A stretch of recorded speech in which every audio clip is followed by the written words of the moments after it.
All right, Avalanche Championship Nation, how we doing? Day after the Avalanche win the Stanley Cup, have we come down from the mountains yet? Are we still up on cloud nine? I think we're all just living this moment for as long as we possibly can. On today's episode, Kyle and I will go through the Avalanche roster and kind of what winning the Stanley Cup means to each one of these guys, because the Stanley Cup means something different for everybody. They're at different points in their career. You know, guys that are in the beginning, guys that are at the end, somewhere in the middle. It all means something different for each guy. So Kyle and I are going to go through them and kind of just feel what it means to win this championship for these guys on this team. And we will also do another sound check, because when you win the Stanley Cup, you can't have just one song that sums up the victory. Let's do it. You're Locked On Avalanche, your daily podcast on the Colorado Avalanche. Part of the Locked On Podcast Network, your team every day.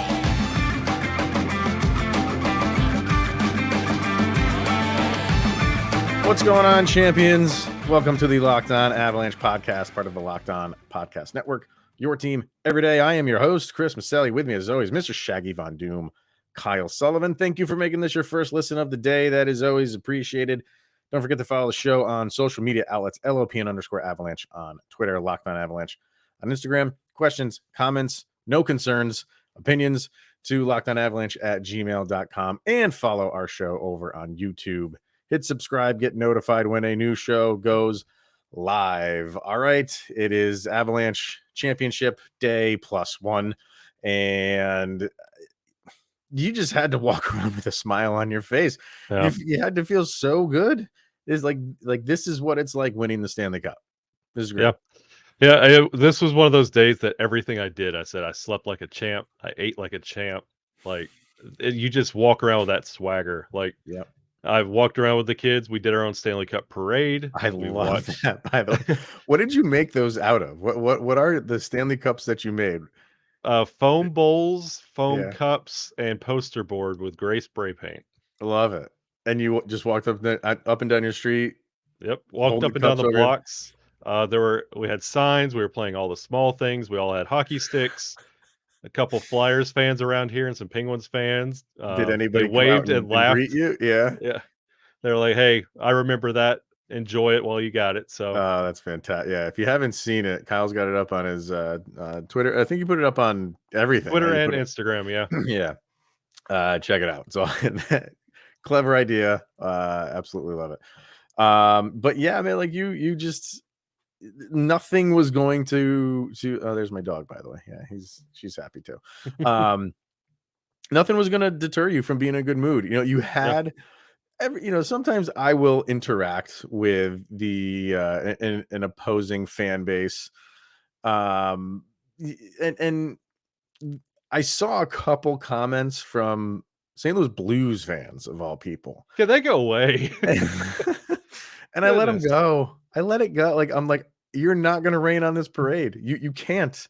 Nothing you can say is going to make me get like so enraged that I need to rage tweet you and put you in your place. I don't It's think we not played the Blues since Top Gun's been out. So what are they doing? So it's just, you feel, and then you see all these images coming out of, what happened in the locker room and just them drinking out of the cup and Joe Sakic, which makes you appreciate his effort more. Good Lord. But you just see all of that, and that's the beauty of social media and the world we live in. Sometimes it's a pain in the butt, but for things like this, it's great. It's great because you really see the behind the scenes stuff. And it's almost like we talked about it on yesterday's episode, how sweet this is compared to what we experienced 21 years ago. And like, could you imagine if you had this kind of access to the Avalanche 21 years ago? If you get to see Patrick Waugh, Joe Sakic, and Forsberg like drinking out of the cup and enjoying it, and you get to see like Uwe Krupp waking up with a cup next to him or stuff like that. Like, like that kind of Erik access Johnson picture is like I said on Twitter, like I have all of the questions for that one. Like, but that's so Erik Johnson. You know what I mean? Like when I saw that, I'm like, if it was anybody else, I'd be like, that's weird. But for Erik Johnson, I'm like, he's like the jokester. So I completely get it. So what we wanted to do was kind of go through the roster, and how we're going to do this is in order of how the cup was handed off. Mhm. And that is up on our Instagram page. Someone came up with a graphic. I think it was the NHL that came up with the graphic, and they put it in order of who had the cup first, second, third, all the way down to 29 and Jared Bednar. And we wanted, it's kind of a way to go through the roster and kind of what this means to each one of these guys. Because, like when you win a championship, guys are at different stages. And, it means it means the war. This is what you play for. But, there's different meaning for different guys based on where they are in their career. So obviously you're going to start with Gabe Landeskog. When you're the captain, you get it first, and there you go. And I think, right off the bat, that is what you're going to think of when Mhm. you think of Gabe Landeskog. When his career is said and done, he now has a championship to add to his resume, in addition to probably the longest tenured captain in Avalanche history. So this adds to that. Remember, sometimes we talk about who's on the Mount Rushmore of the franchise for the Avalanche.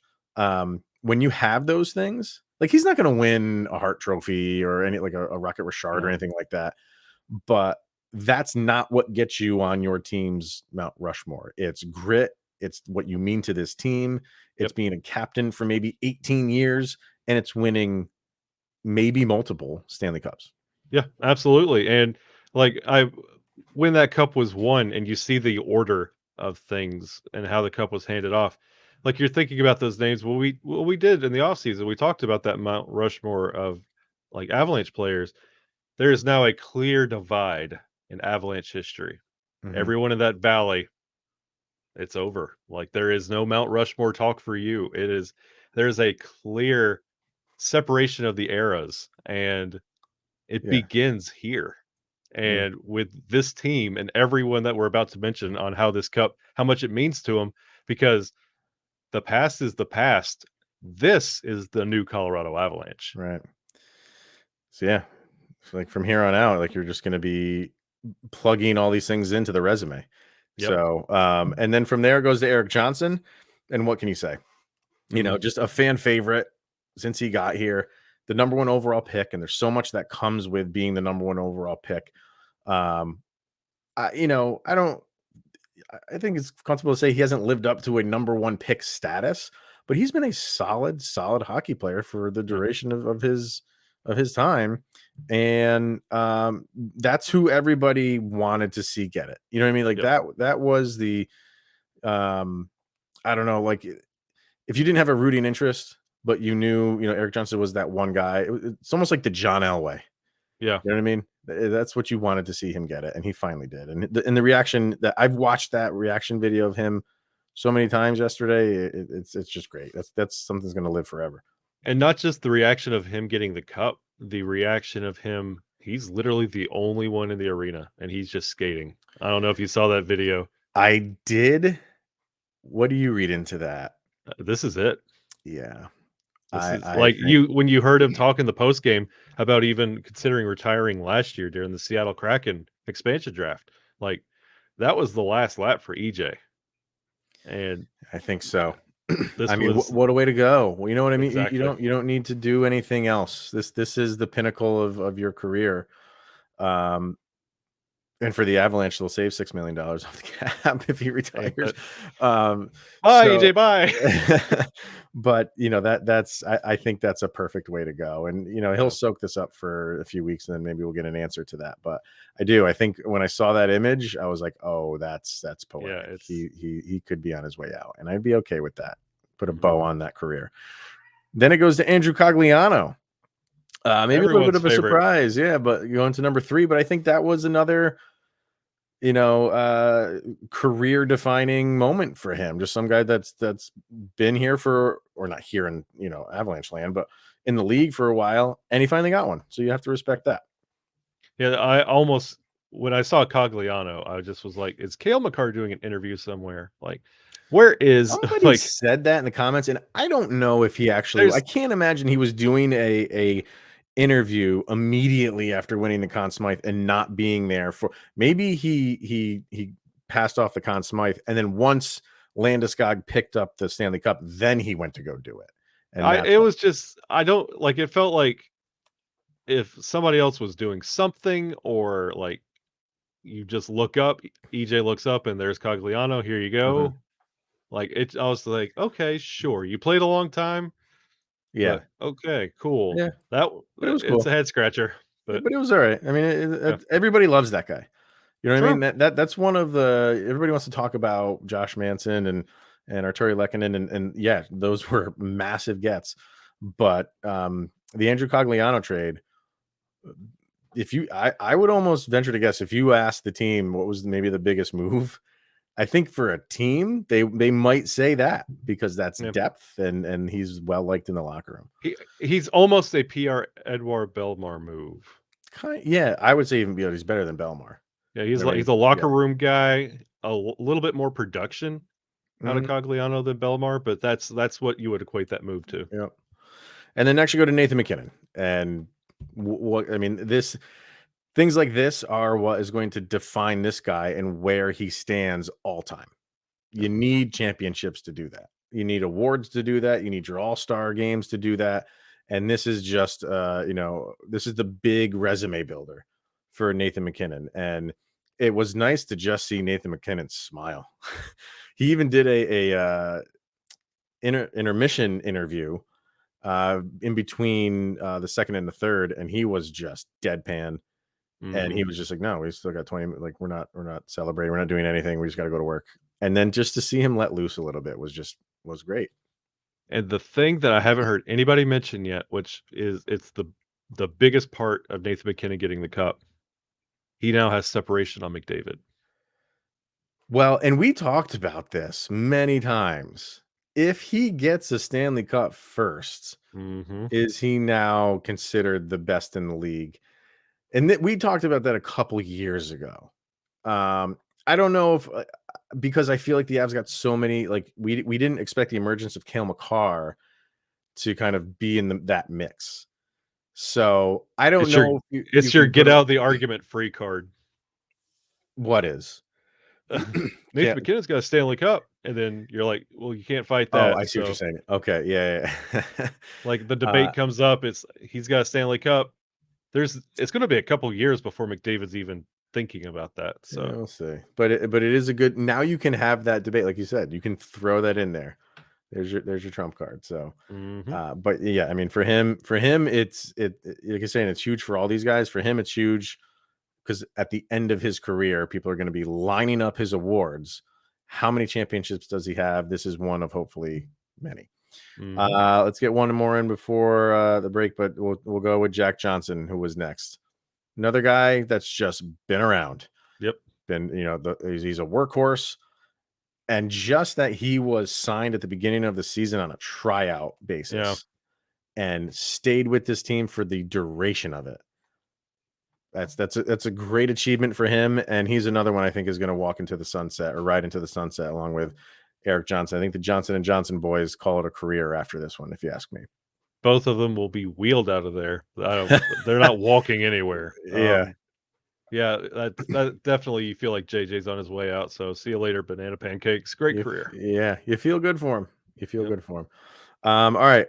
Obviously, more to get to, and I kind of deliberately stopped there so we can start the next segment with a very, very important one. Your boy, Mr. Nas. But first, betonline.net, your number one source for all of your betting needs and sports info. And yes, the odds for next year are already out. Colorado Avalanche are number one. You know who number two is? Want to take a stab at it? Tampa again? Nope. Starts with T. Toronto is number 2 right now, believe it or not. Yeah. Find all of the latest sports developments, league reviews, and news, including this year's NHL playoffs, which are obviously over, and the Major League Baseball season. BetOnline is your continued source for all your sporting wagering information, including live betting and esports. It remains the best spot for all of your sports scores, podcasts, and news for this season. BetOnline.net. It's the fastest and easiest way to check in on all of your favorite sports and events, including MMA, boxing, and golf. Head to the website today or use your mobile device to learn more about the trends and the action. That's betonline.net. where the game starts. Okay, so continuing with our what the trophy means to fill in the blank. After Jack Johnson, it went to Nazem Kadri. And we talked about Naz yesterday in yesterday's episode, but to kind of reiterate on that, everything that he's been through for his life and these playoffs in round 2 against St. Louis, and then the injury to come back from that. You heard that he broke his thumb in multiple spots, which is a 6-week healing time. And he did it in 2 weeks and didn't just come back and just played a role.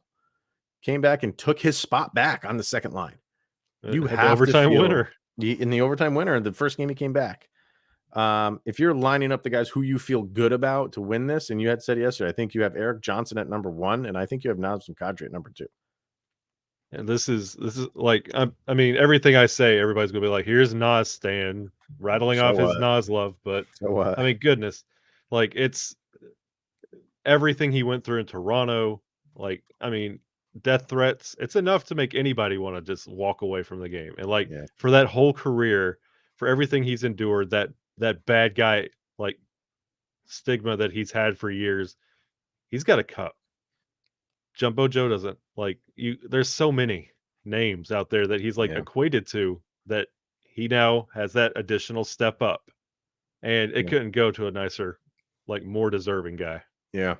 Yep. Everybody's right now. We see what happens in the offseason with him. After Kadri goes to Burakovsky, and you feel good for Berkey. You know, it's his second one. Believe it or not, it's his second one. It's crazy how, that careers can go. But again, injured. You know what you get with him. We talk about him a lot. He's up, he's down. I would have loved to have him though in that final, because I think he could have done a lot of good for the Avs, especially on the offensive end against Vasilevsky.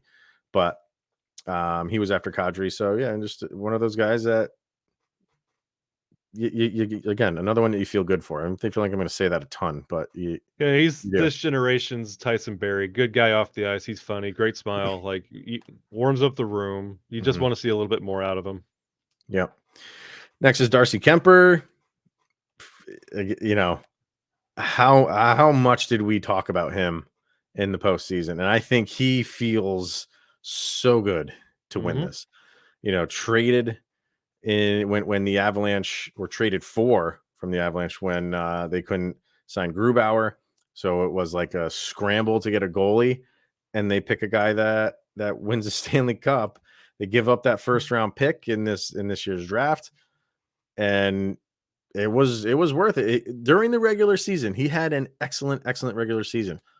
He struggled a bit in the postseason, but the moments where he needed to step up, you could say there were moments where he did, and there were moments where he didn't. So it's kind of like a little bit of a roller coaster with him. But if you're just focusing on the game clinching game 6, he did what he needed to do. Sure, the defense helped him, but yeah, you feel good for Darcy. Yeah, when the Seattle Kraken sign a Stanley Cup winning goalie and Darcy Kemper, I'm just kidding. No, he absolutely stepped up, and it was one of those that, like, being Team Frankie and all that, like, he made you respect him, especially how he performed in Game 6, like letting up a softie that just kept going and building off that. Like, that's going to be Darcy in the postseason. That's fine. I believe in you, man. Like, go ahead, do it. And he did good. And another guy with a career that he's been everywhere, and like for him to get a cup here, like that's a little bit of a you don't get an NHL job being average. Like you're either good or you're in the minors. So and then Darcy, who was the 8th player to get it, hands it off to the 9th player in Mikko Rantanin. Another guy that's so valuable to this team and has been through it all. You know what I mean? When he was drafted, he was with, he's been there for the good and the bad. And this is the best for him. So another guy who just had a very quiet but very productive postseason. We were all focused on like how he's not scoring goals all that much, but he was. I would have liked to seen him shoot more. But I don't know if maybe there's some injury there with him that we'll hear about in the coming weeks, but he was facilitating, and I felt like he didn't go ghost on the Avs. Like, he was out there working his butt off, and he has for a number of years now. And now he gets a championship. And that speaks to the level of greatness that Mikko Rantanin has, that he doesn't have to score to be relevant. Like, we were just talking about Burakovsky. If he's not scoring, he's invisible. If Mikko's not scoring, he's making someone else score, or going to fight for a forecheck, dumping the puck down on the boards. Like, he's everywhere. Yeah. And then number 10 was Darren Helm, and comes over from the Detroit Red Wings. And this is one of the things where I say, like, it means something different to different people. Here is a guy who won it very early in his career. I think it was like his second year in the league. I think it might have been his first. Was it his rookie year? I think it was. It was either his first or his second, and he wins one with the Detroit Red Wings, and now he's in his 14th year, and he doesn't win it until his 14th year. So that's a guy who's looking at this like, I don't take this for granted. Maybe when I got in the league, even if I won it my second year, I'm thinking like, oh, this is how it is in life in the NHL. And then 13 years later is when you sniff it again. So a guy like that is highly, highly appreciated of the moment. What if he walks away getting his first cup with the Red Wings, and then his last game he played is on the day the Unrivaled documentary comes out, and his two cups are Detroit and Colorado? I don't think, I mean, he's 35 years old. He's an unrestricted free agent. It could be. I mean, this is another one, but I just, like, he looks good. He doesn't look like the game is passing him by. I think he's still got a few years left in him, and I would imagine the Avalanche want to bring him back. And I feel like, why would he not want to come back? He won a cup here, so you're not going to spend a ton of money on him. You know what I mean? So that stuff we'll get to in the coming weeks. But Darren Helm is getting a Nieto contract if he does come back. Yeah. You got to feel good for him, because it was so long in between cups for him. Then it goes to Devon Toews, and what are we going to say about him? I mean, highly underrated, undervalued defenseman that Joe Sakic plucked away from the Islanders, which will go down as maybe his second best trade, obviously next to the Duchesne trade. But he's a guy he's going to be around for a while, and we are lucky to have him. Yeah, I feel bad that he's on such a good team with so many names that perform. The things he does to elevate the entire team, it gets taken for granted. There should be whole episodes on just what Toews does for this team. Yeah. Then it goes to Val Nichushkin, who you saw the image of his foot. How he was playing on that, I don't know, other than the simple explanation that he's a hockey player. And the role that he plays on this team, it can't be understated. And he's another guy who you have to feel great for, because nobody wanted him. Nope. Dallas just threw him to the curb, and anybody could have picked him up. And the Avalanche were like, we'll give you a shot. And it wasn't all roses in the beginning for him when he first started out with the Avs. It took him a little while to get going, but man, now he is going to be a highly sought after free agent when free agency period picks up. And I think the Avalanche are going to move mountains to try to bring him back. Yep, that's free agent target number 1. I think so. I agree. We got a couple more in here. Then it goes to Pavel Francouz. That's your boy. Frankie's, he's a crowd favorite. Everybody loves Frankie. I mean, he could have won the Conn Smythe, in my opinion, but as the backup goaltender role, yeah. But honestly, he's a big part, man. He was a big part in the postseason. And like, not joking, like, that's one of those things that will, if it doesn't work out in Colorado, somewhere else, like, this could get you your foot in the door somewhere else. Yeah. Well, he just signed. What did he sign? A 2-year? 2. Yeah.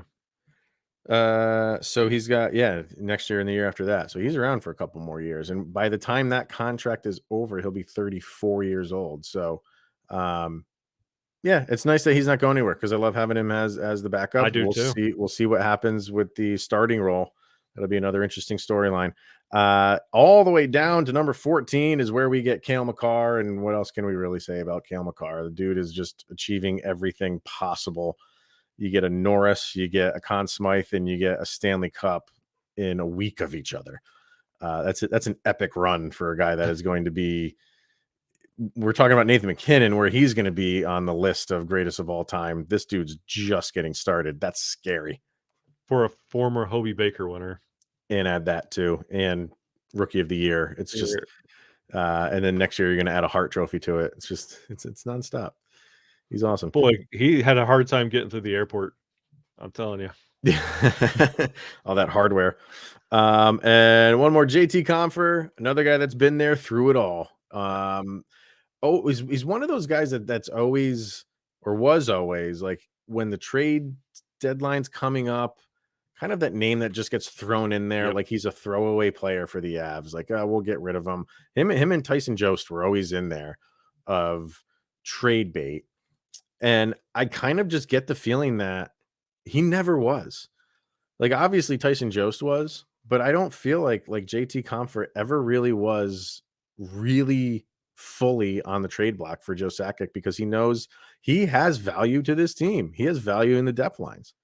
And for every criticism I've had of JT Compher in the regular season, I ate every one of those words with a smile on my face. Like, his production in the playoffs, absolutely incredible. Like in the Locked On Avalanche Twitter spaces, I refer to him as Jesse's brother, as a kind of just tongue in cheek, but he's been incredible. And, he's been around.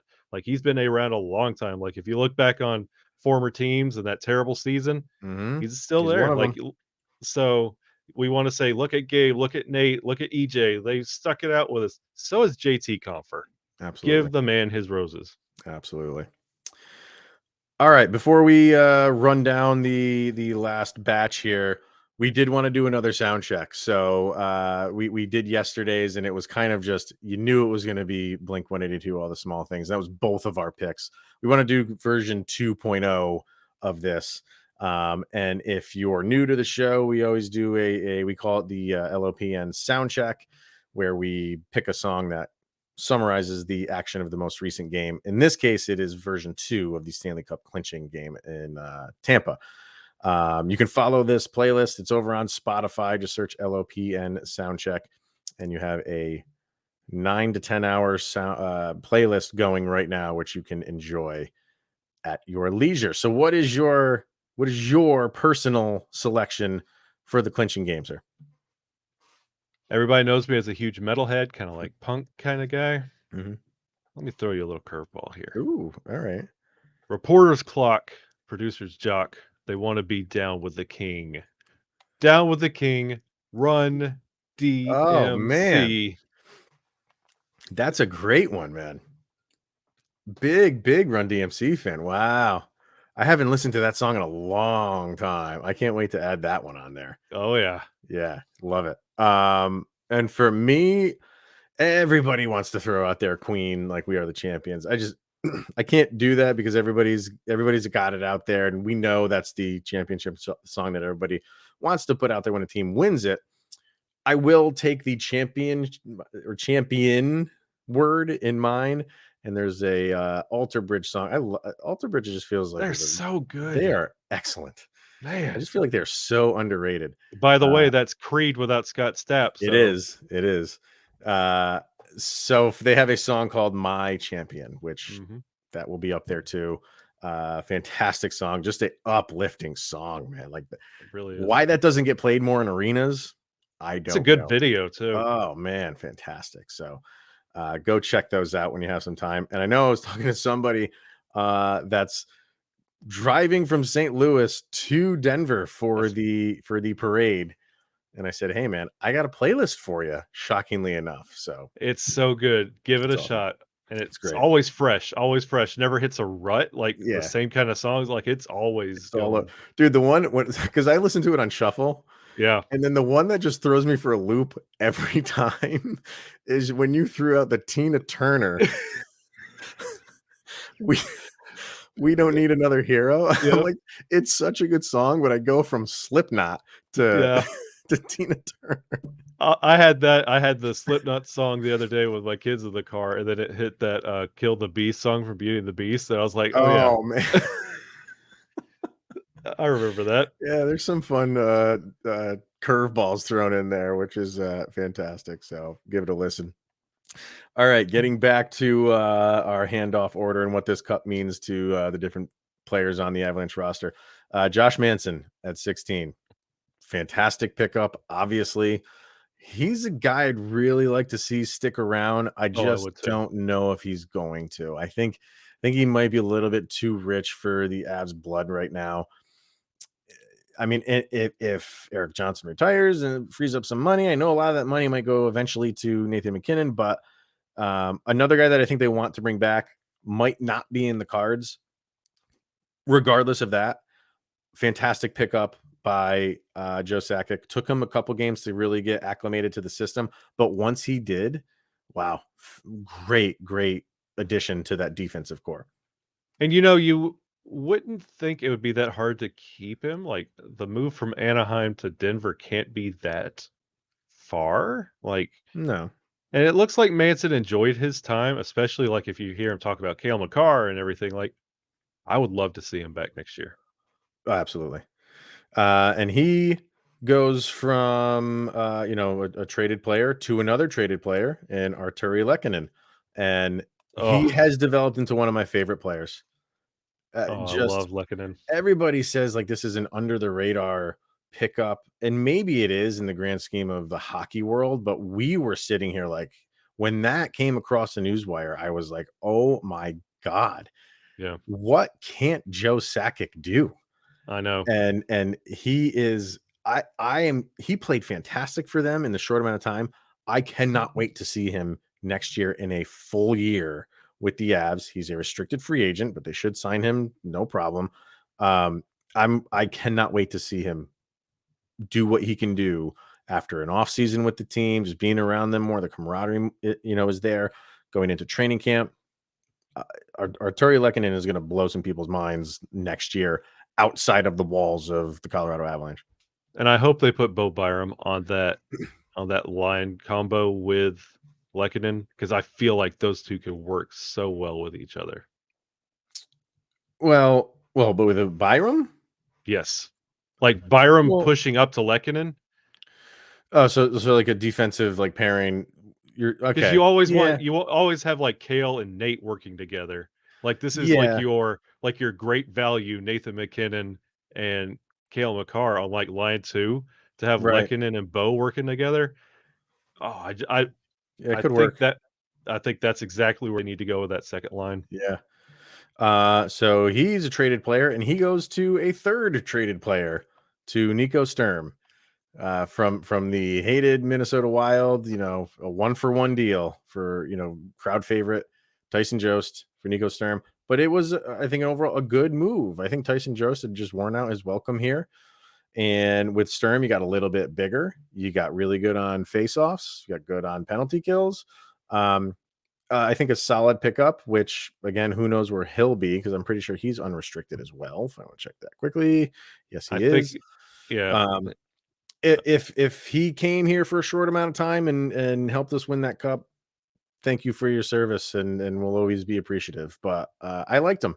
I thought Yeah. he did well. He was a bubble hockey player to me. Just Mhm. turn the peg and he makes his move. Like nothing special, nothing Yep. fancy. He did what he had to do. Yep. Then he goes to Sam Gerard, Sammy G, who didn't Mm. play thanks to the broken sternum. Dude, they're handing him the cup, and I'm like, how are you lifting that, dude? Like, Sternum to sternum. I'm a dad. oh, dad joke. But Sammy G's always been one of my favorites. Yeah. Always felt bad when he went down, and he was kind of the butt of a lot of anger for Avalanche fans this year. I felt a little bit unwarranted, Yeah. but it turned out that he probably was injured because he had that. Was it a foot or a knee or something? I can't remember exactly what. I think it was his Yeah. foot. But he was Or a out for a high little ankle while, sprain or something something like like that. that. And then eventually came back in the playoffs. Was playing well, Yeah. and then got hurt. So I was happy to see that he was there and was able to lift that cup too because he's been a big part of their team. Yeah, and great to see him skate around with the team and get to be there and celebrate. He goes. He was 19. Number 20 goes to Logan O'Connor. There's 29 of these, by the way. So he goes to number 20 in Logan O'Connor. LOC, another favorite. I'd like to see what he does next year. Started off this year smoking hot, and all those shorthanded goals and shorthanded opportunities. Those seemed to fade a little bit as the season went on, but in the postseason, those depth lines for the Avs were massive for them. And I feel like he was like the ringleader of it all. He was the one that was getting these guys like juiced up, because the effort level for him is always pinned in the red, and he's like Matt Calvert version 2.0. This is exactly what you want for LOC to start. Like, this is a good way to solidify that career. Yep. 21. Another, well, it wasn't a trade. It was a waiver wire acquisition in Nicholas Abekubel. Up and down with the Avs, but I don't know. He again, and he was kind of up and down in the postseason, but good moments, bad moments for Knack. What'd you say? He dropped the cut. He dropped the cup. We kick his butt. And then he drops the cup. Someone was like, I think that's the record for the cup getting dented. It always gets dented. It always gets disfigured and stuff like that. But usually, when it leaves the arena and it's on the airplane and stuff like that. But this was in the arena. He just dropped the thing. He goes to Ryan Murray. Haven't seen Ryan Murray in months. So he had a hello, my name is Ryan sticker on his jersey. So I mean, it was just nice to see that he was there. I wasn't expecting that, but that's cool. How's the family? Ryan. Yeah. He goes to Curtis McDermott. What do you say about Kurt McDirt? This is the Stanley Cup champion, baby. The guy who was wearing the jersey, in the stands when we went to go see him is very, very happy right now. True. And then all the way down to 24 is Bowen Byram. This is the dynamic of winning the Stanley Cup. You have Erik Johnson, who has been playing for 87 years and finally wins one. And then Bo Byram, here comes little old Bo Byram. I'm just gonna mosey my way on into the league, and wins one. And I'm tongue in cheeking that, but he had a rough year with the concussions, and we've said it multiple times here that we didn't want him to play at all, at least for this season, and then kind of reassess in the off season. But he's a hockey player. He's like, nope, I am not doing that. And he came back and was an absolute huge part of this defense in the postseason. And, the gloves were off when it came to Jared Bednar playing him in every possible situation. He led the defensive unit in time on ice in that clinching game. The first of many cups for Mr. Bo Byram. And then he, this is kind of like his tandem mate here with Alex Newhook, because they got drafted in the same first round. I thought it was a good season for Alex Newhook. We're going to do grades and stuff like that in the coming weeks. But I wanted to see a little bit more at Alex Newhook in the postseason. I don't know if he kind of just started like the legs start getting tired or something for him, but he must have been rooming with Burakovsky. Yeah. So, but again, another young guy who this is just going to, now guys like him have to up their game, because now you're playing on a championship team. So you got to get the car moving. And I feel like he's going to do that. I liked what he did overall. But a young guy to win it, sometimes that can really light the fire, So, he goes to Jacob McDonald. Nice to see you, Jacob. I just feel so bad for him, because I just love this guy's work ethic. And he got laid out in that game and just did not come back since then. He went back down to the AHL and played in the AHL, but never came back up to the big show. So I just love that guy. So he's one of those guys that I didn't expect to be there. I'm glad he was there, and I'm glad he got a chance to hoist it. Good moment for him, for real. And then you have a couple more AHL guys, and Jason Megna at 27 and Justus Annunen at 28. Filler roles for them. It's just, I got to hold the Stanley Cup, and I'm insanely jealous of them. Magna's going to take that cup to Loveland.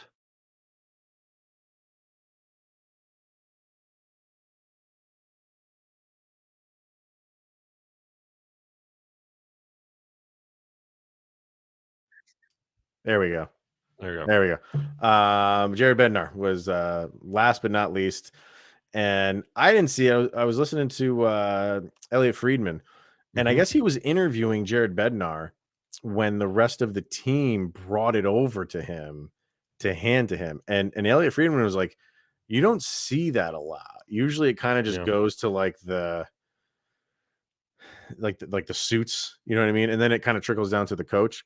But he was like, this is Elliot Friedman saying this. I was very like taken aback by the team as a team brought it over to Jared Bednar. Shows you how connected this team and this coach are. Yeah, and you could see it in like the celebrations and the conversations back and forth after the cup was won. They love this coach, and this coach loves this team. And he's not going anywhere. So it was great all around, man. Just still on head in the clouds moments right now. And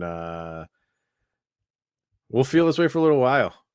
I'll reach out to Denker. I feel like I wanted to give him a day or two to kind of decompress, and maybe we'll do a crossover for tomorrow. See how he's feeling. We'll check in on our buddy.